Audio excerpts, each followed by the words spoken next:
Hi, I'm Fran Bricken, and I'm going to show you how to do rubber stamping using chalk as a technique. You want to take your rubber stamp. You can stamp it this way. I find with a really big stamp, sometimes it's easier to do it like this. That way you can make sure you get the entire image covered. Place your stamp and stamp it.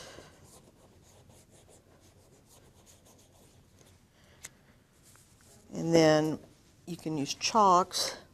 They come in many different sizes, color combinations. You can get them at most craft stores. They'll come with a little applicator like this. And what you want to do is just rub your applicator over that and then just chalk in your image.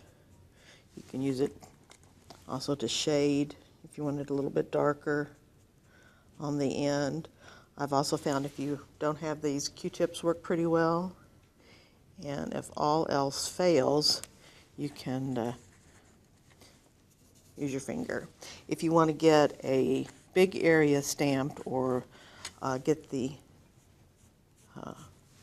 sort of a sky-like effect, you can use a sponge or a cotton ball and go around and do like that. That's going to give you a little bit of a sky. It's also good for doing edges. If you maybe just wanted to stamp around the edges and get an effect like that. Chalking just gives another look to the card and has a really nice soft sort of pastel effect. If you have any questions, you can contact us on our website at Lasting Legacy.